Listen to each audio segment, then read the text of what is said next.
BJP party सिर्फ और सिर्फ ब्राह्मण और बनियों की पार्टी है। उन्हीं को ही तवज्जो देती है और उन्हीं को ही पद प्रतिष्ठा भी देती है। यही सुना होगा आपने पिछले 1.5 साल में, और जब भी बीजेपी की सरकार आती है तब यही बातें लोग करने लग जाते हैं। जनजाति की बात आती है और पिछड़े वर्ग की बात आती है, तब बीजेपी पार्टी कुछ नहीं करती है। सुना होगा आपने भी शायद।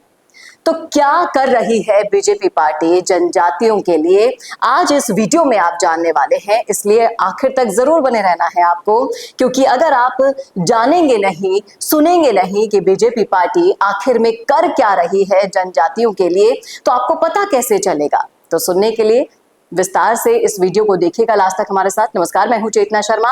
आप देखना शुरू कर चुके हैं संवाद भारत का, भारत के लिए।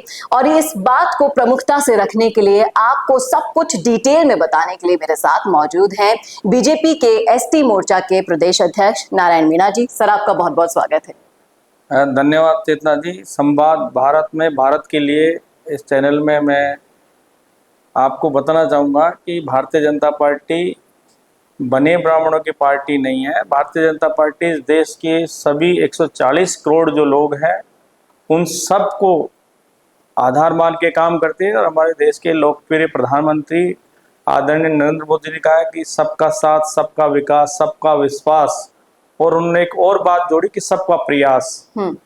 2047 में देश को विकसित बनाने में 140 करोड़ लोगों की भूमिका महत्वपूर्ण होगी, और उसमें सभी जाति, संप्रदाय और वर्ग का व्यक्ति होगा। तो ऐसी बात नहीं। ये बिल्कुल सही कहा आपने सर, लेकिन जब विरोधी बात करते हैं तो इस तरह की बातें फैलाई जाती है। ग्राउंड लेवल पर जब हम बातचीत करते हैं तो वो यही बोलते हैं कि इन्हें सिर्फ और सिर्फ फायदा। अभी देखिए ना आप, अगर आप सीएम बनने के प्रकरण को देखेंगे, प्रोसेस को देखेंगे, और जिस तरीके से उनसे नीचे की भूमिकाओं में भी ब्राह्मण वर्ग से आपको ज्यादा लोग दिखाई देंगे, तो ये एक लोगों ने मानसिकता बना ली है। उसी को आज इस वीडियो में हम तोड़ने वाले हैं। राजस्थान की जो जनजातियों पिछड़ा वर्ग है, जनजाति है, उनके लिए सरकार क्या कर रही है, आप बताइए विस्तार से। कि मुख्यमंत्री का चयन का जो विषय है, मुझे नहीं लगता है कि वो किसी जाति को आधार पर मुख्यमंत्री बनाया जाता है। पार्टी के अपने समीकरण होते हैं, और वो पूरे एक राजस्थान का समीकरण नहीं होता है। छत्तीसगढ़ में भारतीय जनता पार्टी ने आदिवासी मुख्यमंत्री बनाया, और अभी उड़ीसा में जब हमारी सरकार बनी, बहुत लंबे समय के बाद उड़ीसा में भारतीय जनता पार्टी की सरकार बनी है, वहां भी हमने आदिवासी मुख्यमंत्री बनाया।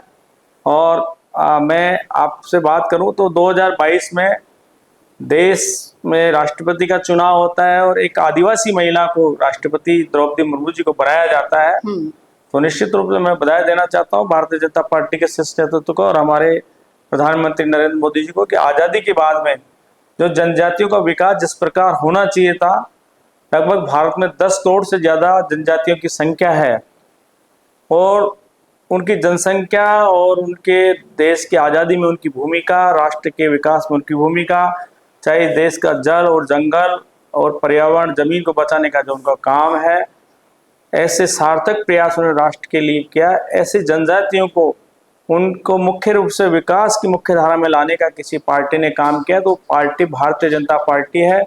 और मैं आपको मोदी जी के युग से पहले के युग में ले जाना चाहूँगा। भारत रत्न अटल बिहारी वाजपेयी जी की जब सरकार बनी तो उन्होंने इन जातियों के, जनजाति के विकास के लिए 1999 में केंद्र में जनजाति मंत्रालय का गठन करके इनके विकास की योजनाएं बनाई। एक पूरा रोड मैप बनाया गया इनके विकास के लिए। यही नहीं, इनके जो संवैधानिक अधिकार थे उनके संरक्षण के लिए, उनको प्रोटेक्शन देने के लिए केंद्र में पृथक से एसटी कमीशन की स्थापना की गई, उसको कॉन्स्टिट्यूशनल राइट्स दिए गए।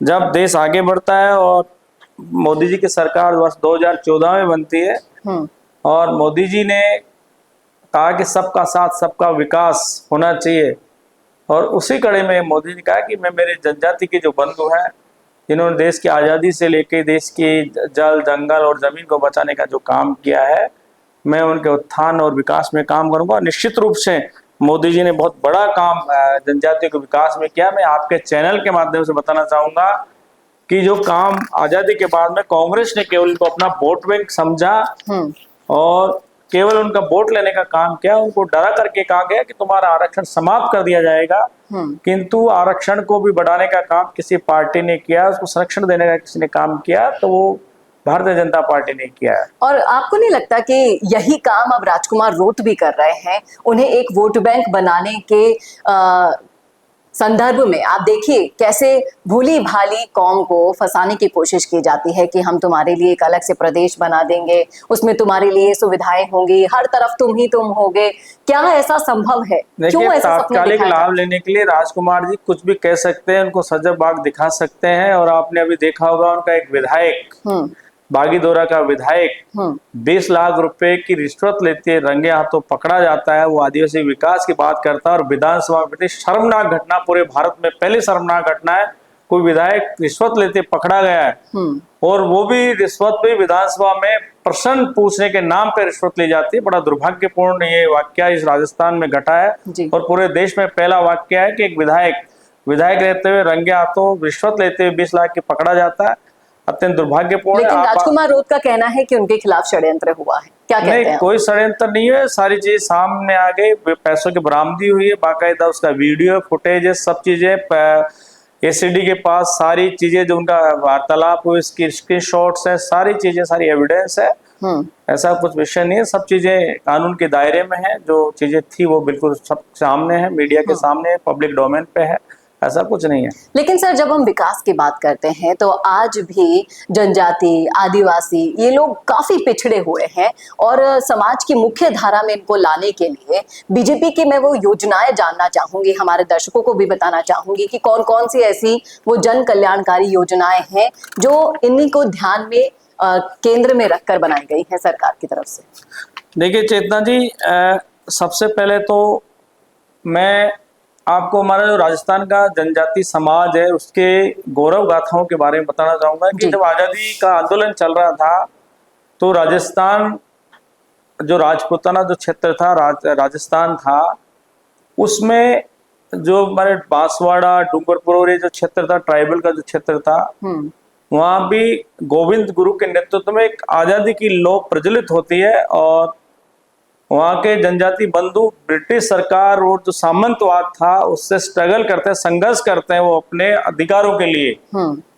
और वहां 1503 मानगढ़ की पहाड़ी पे जब आंदोलन कर रहे थे जी, 1503 आदिवासियों को अंग्रेजों के द्वारा गोलियां चलाकर उनको मार दिया जाता है। ये इतिहास में जलियांवाला बाग से भी बड़ा हत्याकांड था जी। किंतु दुर्भाग्य से उसको आजादी के आंदोलन में कांग्रेस पार्टी ने उनको महत्व नहीं दिया।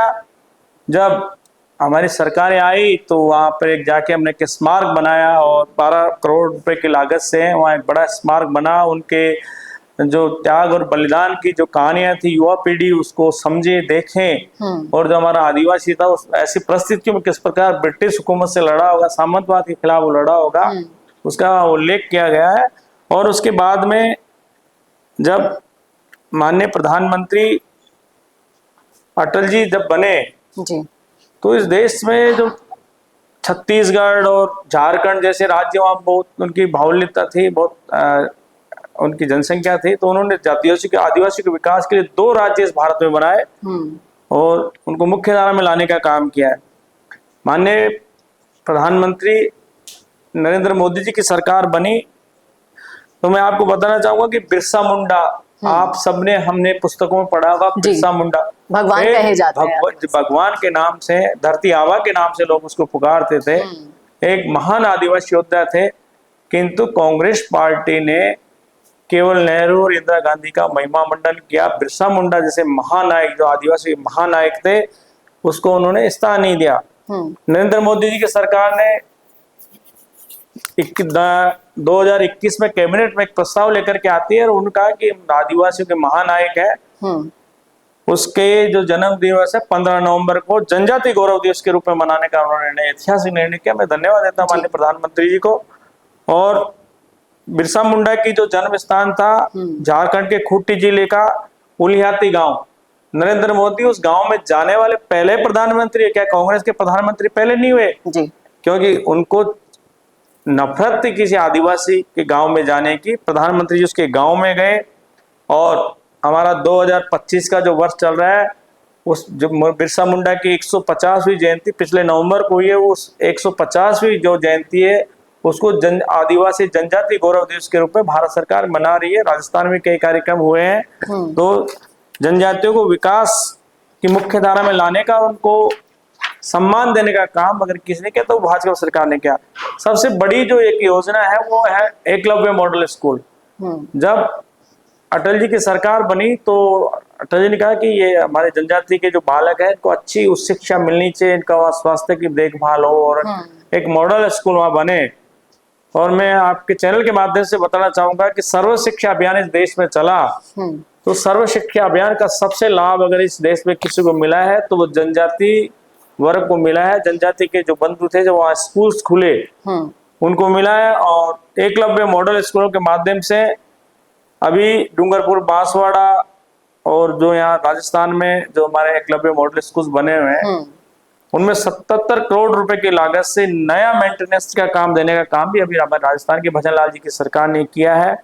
और जिस तरीके से मोदी जी ने और बीजेपी की सरकार ने इनको शिक्षा देख लीजिए, विकास देख लीजिए, रोजगार देख लीजिए, समाज के मुख्य धाराओं से जोड़ने के लिए तमाम तरह की योजनाएं जो सर आप बता रहे हैं उनको लेकर आए हैं। आप ये बताइए कि ये इन तक पहुंचती भी है कि नहीं पहुंचती है? फिर राजकुमार रोज जैसे लोग इनको क्यों बरगला लेते हैं? देखिए, निश्चित रूप से जब मोदी जी जब आए तो उन्होंने डीबीटी का काम किया और उन्होंने जनधन के खाते खोले। आपके चैनल के माध्यम से बताना चाहूंगा, जब जनधन के खाते खोले गए थे तो कांग्रेसी चिल्लाते थे कि मोदी जी गरीब लोगों के पैसे को अपने उद्योगपति दोस्तों को दे देंगे। किंतु जनधन योजना आज लगभग 55 करोड़ से ज्यादा उसमें खाते खुले हैं और उन खातों के माध्यम से चाहे वो कोविड का बहुत ही खतरनाक कालखंड रहा हो, उसमें भी पैसा देने का, लोगों को सहायता देने का जो काम किया गया, मैं समझता हूँ पूरी दुनिया के अंदर ऐसा कोई सिस्टम नहीं था जिस प्रकार भारत ने एक सिस्टम बनाया। डीबीटी के माध्यम से लोगों को सीधा लाभ गया और आज केंद्र की योजनाएं हो चाहे राजस्थान की योजनाएं, सीधा लाभ लाभार्थी को, बेनिफिशियरी को मिल रहा है। राजकुमार बहुत केवल अपने राजनीतिक एजेंडे को साधने के लिए इस प्रकार की बातें करते हैं। उनको, राजकुमार जी को आज उनके पिताजी जो हैं उनको किसान सम्मान निधि मिलती तो वो सीधे उनके खाते में आती है। राजकुमार जी से मैं पूछना चाहता हूँ, कहीं कोई आपका 10 पैसे भी उससे कोई ले रहा है क्या? आपको किसान सम्मान निधि आपके परिवार को मिल रही है तो उसमें से कोई 10 रुपया भी कोई ले रहा है क्या?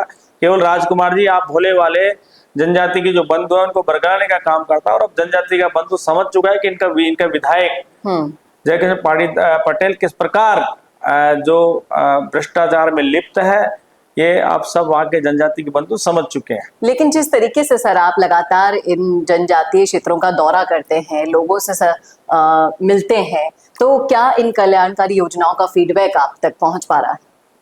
बिल्कुल चेतना जी, आपके चैनल के माध्यम से बताना चाहूंगा कि अभी राजस्थान का जो पिछला बजट था उसमें टीएसपी का जो फंड था हमारा 1000 करोड़ रुपए का था। मैं माननीय मुख्यमंत्री आदरणीय भजन लाल जी को धन्यवाद देना चाहता हूँ। उन्होंने टीएसपी के बजट को बढ़ा करके 1000 से बढ़ा करके 1500 करोड़ किया। और अभी पिछला जो बजट था उसमें भी 1700 करोड़ रुपए का बजट किया गया। और पिछला जो बजट था उसमें 250 माहवाड़ी केंद्र, हमारे जो ट्राइबल्स के छोटे छोटे बच्चे जो स्कूल की रीच में नहीं हो पाते हैं, जो गांव ढाणियों में या मगराओं में रहते हैं, पहाड़ियों में रहते हैं, उनके लिए छोटे छोटे स्कूल जो माहवाड़ी केंद्र होते हैं, चाइल्ड कैरियर सेंटर के नाम से जिनको कहते हैं, ऐसे 250 माहवाड़ी केंद्र खोलने का काम पिछली सरकार में किया गया। और निश्चित रूप प्रत्येक माहवाड़ी केंद्र का लाभ, और जो माहवाड़ी केंद्र चल रहे हैं वो हमारे छोटे छोटे आदिवासी के बच्चे पढ़ते हैं, उनको वहाँ भोजन मिलता है, पुस्तकें मिलती है, उनको उनकी ड्रेस मिलती है। और वो बहुत एक सुंदर जो पाठशालाएं छोटे छोटे बच्चों की चलते, प्री स्कूल टाइप वो चलता है, माहवाड़ी केंद्र उसको कहते हैं। और निश्चित रूप से उसका लाभ मिल रहा है, चाहे वो किसानों से संबंधित योजनाएं हो, चाहे हेल्थ से संबंधित योजनाएं हो। हमने स्किल इंडिया की बात करते हैं, जो मोदी जी ने कहा कि मेरी जो आदिवासी बहनें हैं उनमें खून की कमी हो जाती है, स्किल इंडिया के लिए भी उन्होंने एनीमिया के लिए उन्होंने काम किया। एनीमिया के कारण बहुत सारी मौतें हो जाती, तो मोदी जी ने उनके लिए भी काम किया। और आज चाहे हॉस्पिटल्स ले लो, सारे जो सुविधाएं किसानों को ले लो, चाहे रोजगार की योजनाएं ले लो, चाहे कोचिंग की सुविधा ले लो, ये सारी सुविधाएं आदिवासियों तक राजस्थान की सरकार और केंद्र की सरकार पहुंचाई और पूरी मॉनिटरिंग उनकी होती है। एक पूरा सिस्टम बना हुआ भारत सरकार और राजस्थान सरकार का, सब चीजों की मॉनिटरिंग प्रॉपर होती है। हमारे ट्राइबल मंत्री बाबूलाल जी समय समय पर वो जाते रहते हैं, निश्चित रूप से उसकी समीक्षा करते हैं। और अब वक्त आ गया है, हमारे दर्शक हैं सर बहुत सारे आदिवासी भाई बहनों को मैं बोलना चाहूंगी कि अपनी आंख पे डले हुए इस पर्दे को हटाकर एक बार देखिए कि कौन आपको स्वार्थ की राजनीति के कारण आपका इस्तेमाल कर रहा है, आपको बरगलाने की कोशिश कर रहा है, और कौन धरातल पर उतरकर आपकी शिक्षा, विकास, रोजगार और इन सब चीजों के लिए लगातार काम कर रहा है। आपको सोचना होगा इन सब चीजों पर। आपको ये चीजें इसीलिए इस वीडियो के माध्यम से दिखाई जा रही है, बताई जा रही है कि आपको सच और झूठ में साफ साफ फर्क महसूस हो पाए।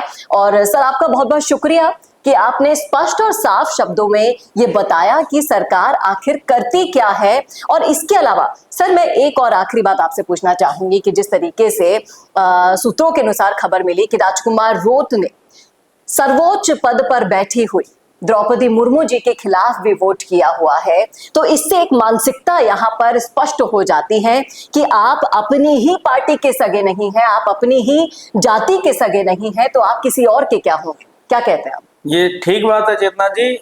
आपके चैनल के माध्यम से दर्शकों को ये भी बताना चाहूंगा, जब 2022 में राष्ट्रपति जी का चुनाव हुआ और एनडीए ने द्रौपदी मुर्मू जी को राष्ट्रपति का उम्मीदवार बनाया, और जब मतदान हुआ तो जो आदिवासी के हितों की बात करते हैं राजकुमार जी रोत, उनकी पार्टी ने द्रौपदी मुर्मू जी के खिलाफ जो यूपीए का कैंडिडेट था उसको मतदान किया है। और अभी हाल ही में वक्फ अधिनियम जब आया, 2025 आया, उस वक्फ अधिनियम में मैं धन्यवाद देना चाहता हूँ नरेंद्र मोदी जी को, मैं धन्यवाद देना चाहता हूँ अमित शाह जी और हमारे संसदीय कार्य मंत्री किरण रिजिजू जी को, कि उसमें एक प्रावधान किया गया है कि संविधान की धारा 5 और 6 जो अनुसूची है, 5वीं और 6ठी अनुसूची है, उस अनुसूची में जो राज्य आते हैं, 5वीं अनुसूची में राजस्थान के टीएसपी एरिया आते हैं, उसमें टीएसपी की कोई भी भूमि होगी, किसकी टीएसपी सदस्य की कोई भी भूमि होगी, उसको वक्फ की प्रॉपर्टी घोषित नहीं किया जा सकता। पहले अगर कोई प्रॉपर्टी को घोषित किया भी गया है तो वो जीरो कहलाएगी।